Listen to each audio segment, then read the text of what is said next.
오늘로써 주기도문 설교의 마지막 시간입니다. 우리는 지난 9주간 주기도문의 내용을 살펴보았습니다. 오늘 그 마지막 10번째 시간입니다.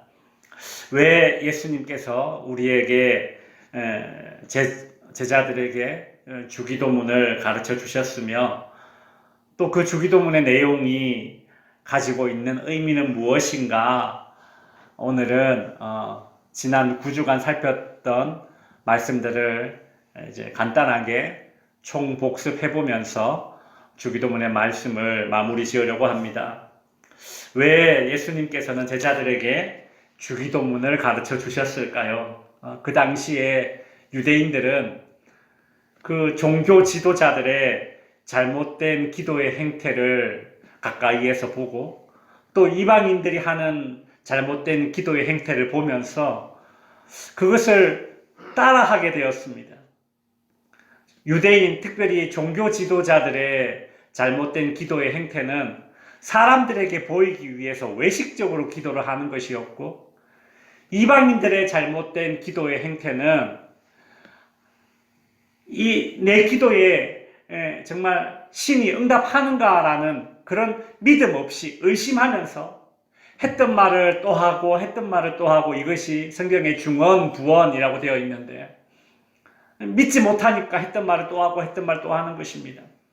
이런 잘못된 기도의 행태를 따라하지 않도록 하기 위해서 예수님께서 너희는 이렇게 기도하라, 그리 이제 말씀하시고 나서 주기도문을 가르쳐 주신 것입니다.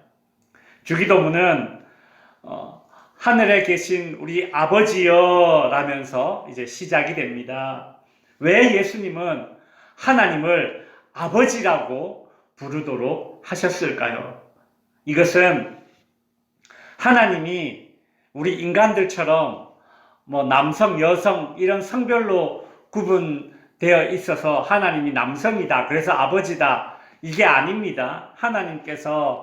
하나님을 향하여 우리가 아버지라고 부르는 것은 하나님이 남성이기 때문이 아니라 하나님과 우리의 친밀함을 강조하기 위해서 예수님은 하나님을 아버지라 그리 부르도록 하셨습니다.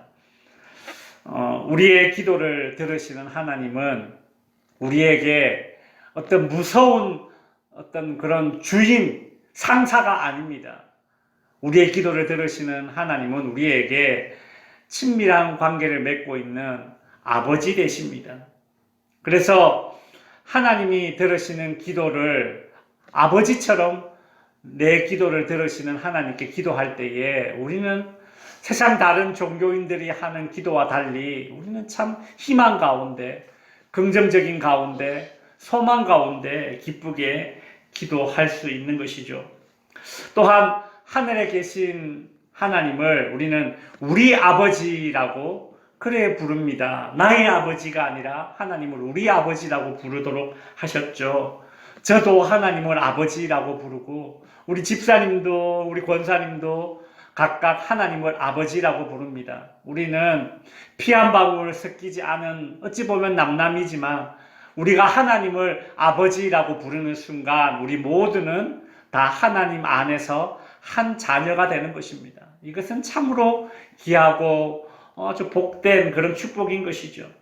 우리 아버지 하나님은 하늘에 계신다. 하늘에 계신 우리 아버지요. 그렇죠? 하늘에 계십니다. 하나님이 하늘에 계시다는 것은 하나님이 귀하신 분이다, 하나님이 높으신 분이다, 어떤 그런 의미도 있지만 더불어서 하나님은 이 땅에 얽매 있는 존재가 아니라, 즉 시간과 공간을 초월해서 계시는 분이시다라는 뜻입니다. 이것이 한자로 사자성어로 무소부재, 그죠? 기억나시죠? 무소부재하신 하나님, 그죠? 땅은 달라도 모두가 다 하늘 아래 아닙니까? 의성 땅도 하늘 아래 있고 서울 땅도 하늘 아래 있고 저기 미국 땅도 하늘 아래에 있습니다. 하늘에 계신 우리 아버지여 라고 부르는 것은 하나님은 이 땅에 얽매인 존재가 아니라 초월자 되시는 하나님이시다라는 그런 고백인 것이죠. 하나님은 안 계신 곳이 없으시다, 무소부재하시다, 그런 고백이 바로 하늘에 계신 우리 아버지여라는 주기도문 안에 담겨진 의미입니다. 주기도문은 먼저 이렇게 하나님 아버지의 이름을 부르고 난 이후에 이제 본격적으로 기도가 시작되는데, 먼저 구해야 할 것이 세 가지가 있었고 다음으로 구해야 할 것 네 가지, 이렇게 크게 두 부분으로 구분되어져 있었습니다. 먼저 구할 것 중에 첫 번째는 하나님의 이름이 거룩히 여김을 받기를 구하는 기도입니다. 9절에 보시면 이름이 거룩히 여김을 받으시오며 라고 기도하라고 하셨습니다. 나에 의해서 하나님의 이름이 거룩해지기를 바랍니다 라는 그런 기도입니다. 그 말은 내가 하나님의 자녀답게 이 땅에서 거룩하게 살겠습니다 라는 그런 결단의 기도입니다. 세상 사람들은 저 사람이 교회를 다니더니 저렇게 사는구나, 이렇게 세상 사람들은 하나님을 알게 됩니다. 세상 사람들은 하나님을 모르기 때문에 나를 통해서 하나님을 알아가게 되는 것입니다. 그러니 우리는 나 때문에 하나님이 이 세상에서 칭찬받고, 나 때문에 하나님이 이 세상에서 인정받도록 내가 그렇게 살아가겠다, 그런 마음가짐을 가지고 기도하면서 사는 것, 그것이 바로 하나님의 이름이 거룩히 여김을 받으시오며 라는 그 기도 안에 담긴 뜻입니다. 먼저 구해야 할 것 중에 두 번째는 10절에 나오는 나라가 임하시오며 라는 기도문입니다. 나라가 임하시오며, 여기서 이 하나님의 나라가 이 땅에 임하게 해달라는 이런 기도문은 어떤 의미가 있느냐면, 하나님을 나의 왕으로 인정합니다. 그러니 하나님께서 나를 좀 통치해 주십시오. 하나님이 나를 다스려 주십시오. 나는 하나님의 다스림을 받는 하나님의 백성이 되겠습니다 라는 그런 고백이 담긴 기도가 바로 나라가 임하시오며 라는 이 기도 안에 담긴 뜻이죠. 먼저 구해야 할 것 중에 세 번째는 10절에 또 나오죠. 뜻이 하늘에서 이루어진 것처럼 땅에서도 이루어지이다 라는 기도입니다. 이 기도는 내 뜻이 아니라 하나님의 뜻을 이루는 삶을 살겠다, 그리 결단하며 사는 것입니다. 하나님, 지금 내가 부딪힌 이 상황은 내 뜻이 아닙니다. 내가 원하는 뜻이 아닙니다. 그러나 이것이 하나님의 뜻이라면 내가 이 뜻에 순응하면서 순종하면서 살겠습니다. 하나님의 뜻이라면 저는 하나님의 뜻을 이루는 삶을 살겠습니다. 하나님, 그러니 하나님께서 나를 다스려 주시고 하나님의 뜻이 내 인생 가운데 실천되게 하여 주시옵소서. 참, 이 기도는 신자가 할 수 있는 기도 가운데 가장 고상한 기도가 될 것입니다. 때로는 나를 힘들게 하는 그 사람을 내 곁에 두고서도 하나님, 이 사람이 내 옆에 있는 것이 하나님의 뜻이라면 내가 그 힘듦을 오롯이 감당하겠습니다. 저 사람을 용서하고 품어주는 것이 하나님 뜻이라면 하나님 그리하겠습니다. 저 사람을 통해서 저 사람에게 하나님의 사랑을 내가 전달해 보여주겠습니다. 이런 참 품격 있고 고상한 기도가 바로 하늘에서, 뜻이 하늘에서 이루어진 것 같이 땅에서도 이루어지기를 원한다라는 그 기도 안에 담긴 기도, 그 의미입니다. 이제 다음에 구해야 할 것 네 가지를 살펴보죠. 11절에 나오는 오늘 우리에게 일용할 양식을 주시옵고 라는 기도문입니다. 예수님께서 우리에게 일용할 양식을 구하라, 그리 기도하라고 하셨습니다. 그 이유는 무엇입니까? 그저 우리가 먹을 것만 구하라는 그런 내용이 아닙니다. 하나님께 매일매일의 양식을 구하는 심정으로, 그렇게 나 자신은 하나님 앞에서 결핍된 존재임을 인정하는 그런 기도가 일용할 양식을 구하는 기도입니다. 우리는 일용할 양식을 구하는 그 기도를 함으로써 내 창고에 먹을 것이 가득하여도 교만해지지 않고, 쌀독에 쌀이 없을지라도 시험 들지 않고 낭망하지 않는 것은 우리가 이 기도를 할 때에 가능한 것입니다. 뿐만 아니라 오늘 우리에게 일용할 양식을 달라고 그렇게 기도하고 있지 않습니까? 나에게 일용할 양식을 주십시오가 아니라 우리에게 일용할 양식을 주십시오라고 기도하는 그 이유는 나 혼자만 잘 먹고 잘 사는 것이 끝이 아니라 우리 모두가 다 잘 먹고 잘 사는 것. 그래서 나누며 살겠다라는 그런 결단의 기도가 오늘 우리에게 일용할 양식을 주십시오라는 그 기도 안에 담긴 의미입니다. 주기도문 가운데 죄 용서에 관한 기도문이 있죠. 그죠? 12절에 보시면 우리가 우리에게 죄 지은 자를 사하여 준 것 같이 우리 죄를 사하여 달라고 그렇게 기도합니다. 빚지고는 못 살지 않습니까? 빚 중에 가장 큰 빚은 죄의 빚입니다. 이 죄짐을 지고서는 살 수가 없습니다. 그러니 죄 용서를 구하는 기도는 우리 신자들이 반드시 해야만 하는 기도입니다. 동시에 하나님께서 나의 죄를 용서해 주셨듯이 나 또한 다른 사람의 죄를 용서해 주며 살겠다라는 그런 결단이 담긴 기도입니다. 죄 용서를 구하는 기도는 따라서 우리 모든 신자들의 특권이자 동시에 의무가 됩니다. 그러니 우리는 죄 용서를 구하는 기도를 꼭 해야 하는 것입니다. 13절에는 우리를 시험에 들게 하지 마시옵고라는 기도문이 나옵니다. 우리가 시험에 들지 않기를 구하는 이 기도를 해야 되는 이유가 무엇입니까? 우리는 하나님의 도움 없이는 마귀의 시험을 이길 수 없는 존재입니다. 그래서 우리는 기도해야 합니다. 마귀의 시험은 내 힘으로 이길 수 없습니다. 기도하지 않으면 나의 모든 것이 시험거리가 될 수 있습니다. 내가 형통한 것도 나에게 시험거리가 될 수 있고 내가 궁핍한 것도 나에게 시험거리가 될 수 있고 내가 강건한 것도 오히려 나에게 시험거리가 될 수 있고 내가 병약해지는 것도 나에게 시험거리가 될 수 있습니다.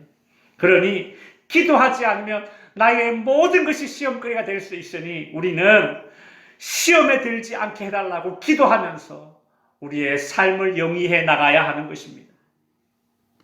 예수님께서는 시험에 들지 않도록 그렇게 구하라 그리 말씀하셨습니다. 단순히 우리의 입술로 하나님 시험에 들지 않게 해주십시오 그렇게 기도문만 냅다 외우는 것이 아닙니다. 우리가 우리를 시험에 들지 않게 해주십시오라고 말로만 기도하는 것이 아니라 내 주변에 내 삶의 언저리에 나를 시험 들게 만드는 모든 요소들을 하나하나 제거해 나가겠습니다.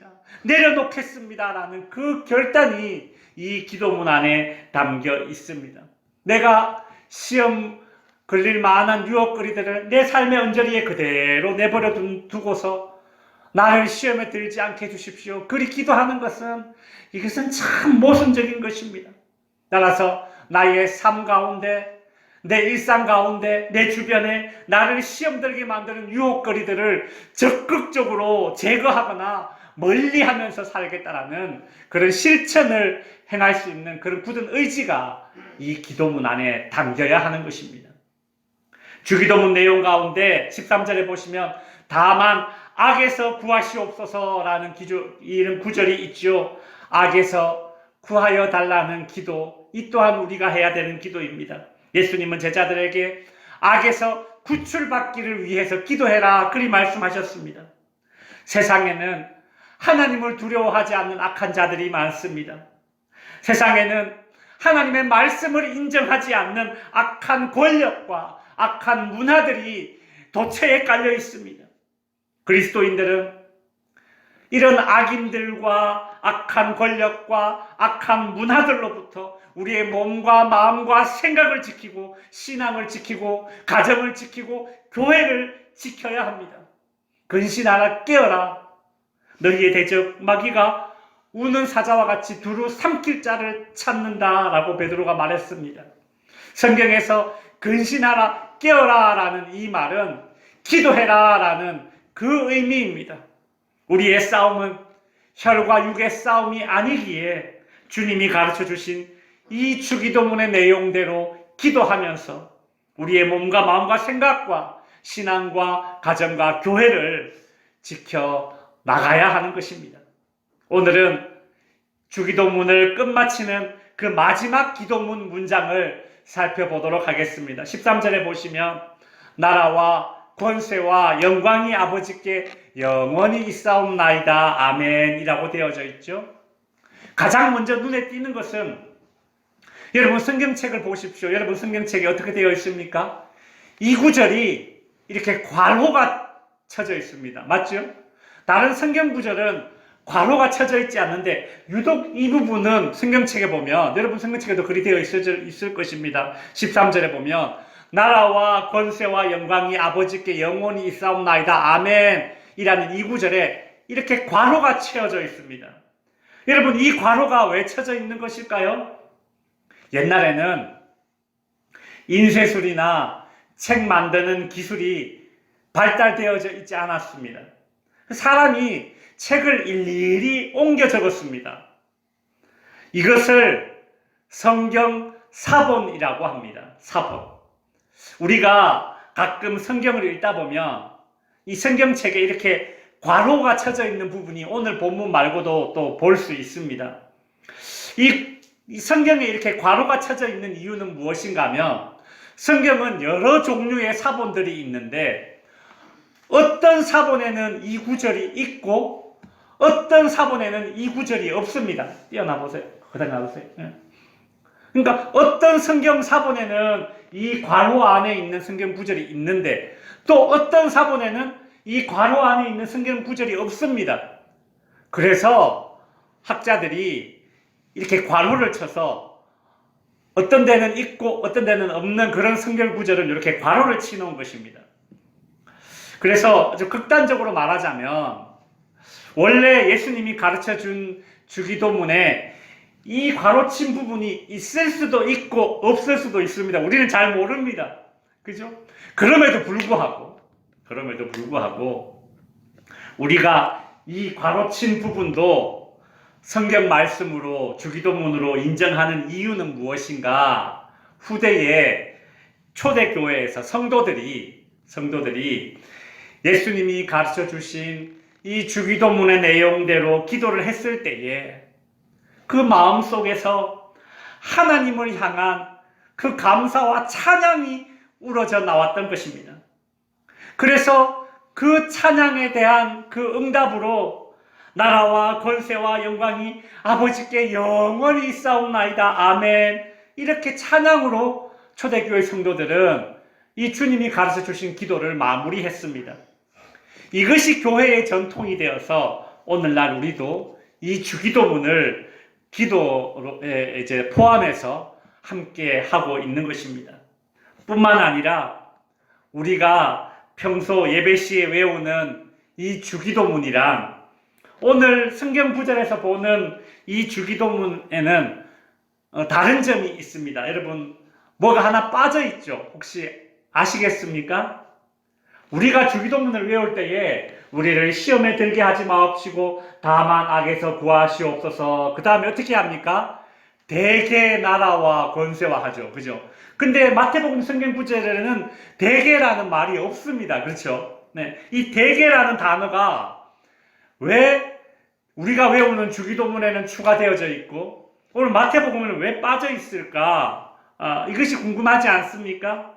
우리는 평소에 주기도문 외울 때 대개 나라와 권세와 이렇게 외우지 않습니까? 이 대개라는 말이 무슨 뜻인가? 한자입니다. 한자. 대개. 클대자에 덮을 개자를 써서 대개 대자를 써서 큰 원칙에서 보자면 뭐 그런 뜻이 있습니다. 1950년대에 그러니까 1950년 이전에 한국 교회가 사용했던 그런 옛날 성경책에 보면 대개라는 말이 들어가 있습니다. 마태복음에도. 근데 이제 1950년 이후에 이 대개라는 말을 1950년 이후에 이제 한국 교회에서 성경에서 대개라는 말을 뺐습니다. 왜냐하면 그 이유가 그렇습니다. 우리가 주기도문을 외울 때에 대개라는 말을 사용하는데 이것이 대개가 어떤 의미가 있느냐면 대충 뭐 그럴 거야 이런 의미가 있고, 또 혹은 대체적으로 그럴 거야 이런 의미가 담겨 있다고 사람들이 이렇게 부정적으로 받아들이는 그런 그 느낌이었습니다. 그래서 1950년대 이후에 이제 한글 성경을 다시 개편할 때에 마태복음에서 대개라는 말을 뺐고, 그럼에도 불구하고 우리는 주기도문을 여전히 대개라는 말을 넣어서 주기도문을 하죠. 그러면 대개라는 말을 넣어서 하는 것이 좋을까요? 빼는 것이 좋을까요? 이렇게 이제 묻는 분도 계신데, 학자들마다 생각은 다르지만, 그러나 우세한 의견은 무엇인가 하면 대개라는 말이 들어가는 게 좋다 이렇게 이야기합니다. 왜냐하면 이 성경 원어가 이 헬라어로 되어 있는데요. 헬라어 성경에는 호티라는 말이 들어 있습니다. 이 호티라는 단어가 무슨 뜻이냐면 영어로 because, 그러니까 왜냐하면의 단어가 이 헬라어 원어에는 들어가 있습니다. 그래서 이 예수님이 가르쳐 주신 주기도문을 쭉 외우고 난 이후에, 그래서 내가 하나님께 이렇게 기도를 드리는 이유가 무엇인가? 나라와 권세와 영광이 영원히 하나님께 있기 때문에 내가 이렇게 기도합니다. 이제 그런 의미가 담겨져 있습니다. 문법적으로 이제 그렇게 진행이 됩니다. 그래서 이 대개라는 말을 넣어서 우리가 여전히 주기도문을 외우고 있습니다. 성도 여러분, 우리가 이 주기도문을 이렇게 외우면서 나라와 권세와 영광이 아버지께 영원히 있다 그리 말하고 있지 않습니까?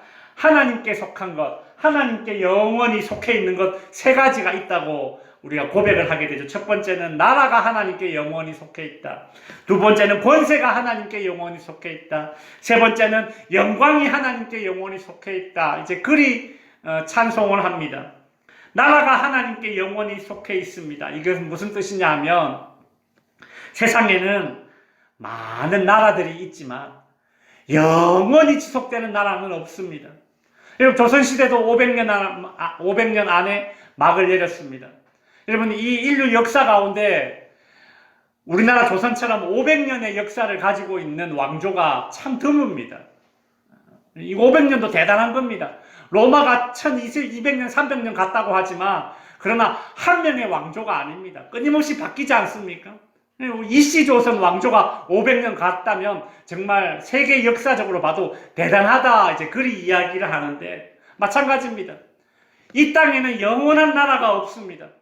그 아무리 강성했던 고대 바벨론, 페르시아, 로마, 동양의 우리 징기스칸, 그죠? 나폴레옹 제국에 이르기까지 몇백 년 그렇게 이상 지속된 나라가 없습니다. 그러나 하나님의 나라는 어떻습니까? 하나님의 나라는 영원합니다. 하나님의 나라는 영원합니다. 성도 여러분, 세상의 나라는 잠깐입니다. 하나님의 나라만이 영원합니다.